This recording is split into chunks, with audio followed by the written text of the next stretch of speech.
సరే ఎన్నికల్లో ఎవరు వస్తారో అది పక్కన పెట్టినా అందరూ గమనించారు. చంద్రబాబు నాయుడు కానీ ఆ పార్టీ కానీ గత 2-3 నెలలుగా వాళ్ళ అది ఆ అడ్డగోలు పొత్తుల పేరుతో అయితే ఏమి, ఆ తర్వాత చిట్లు బూతులు అయితే ఏమి, నోటికొచ్చినట్టు మాట్లాడడం అయితే ఏమి, జగన్మోహన్ రెడ్డి గారి వ్యక్తిత్వ హననానికి పాల్పడడం అయితే ఏమి, అంటే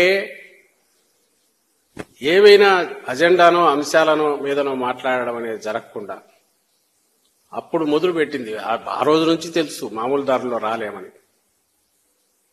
అందుకే కేంద్రంలో ఉన్న పార్టీతో పెట్టుకుంటే అధికారం అండగా ఉంటుందని, ఇటుపక్క ఒక సామాజిక వర్గం, పెద్ద సామాజిక వర్గం అండ వస్తుంది ఇంకొక ఆయనతో.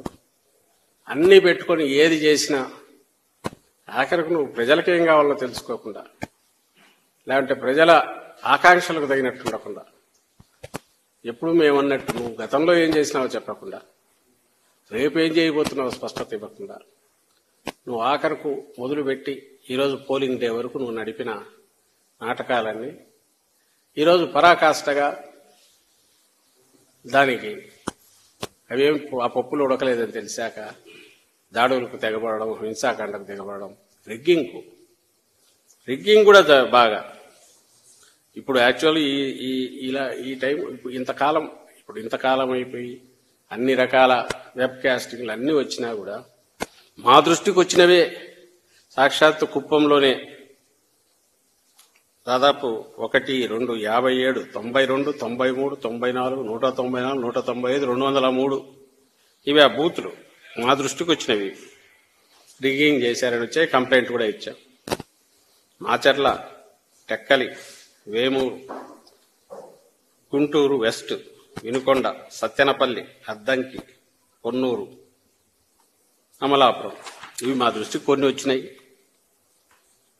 ఈ దాదాపు ఇక్కడంతా కూడా రిగ్గింగ్కు పాల్పడ్డారు. తెలుగుదేశం మూకలు అడ్డంగా ఈవీఎంలు పగలగొట్టారు చాలా చోట్ల. వీటి మీద కంప్లైంట్లు ఇచ్చాం. దాదాపు 80 పైగా ఈ ఒక్కరోజే వీళ్ళ దుశ్చర్యలన్నీ ఈసీకి కంప్లైంట్లు ఇచ్చాం. సరే చర్యలు ఏమున్నా రికార్డు అయితే అవన్నీ. మొత్తం మీద ఇప్పటికీ ఇంకా క్యూలు ఉన్నాయి.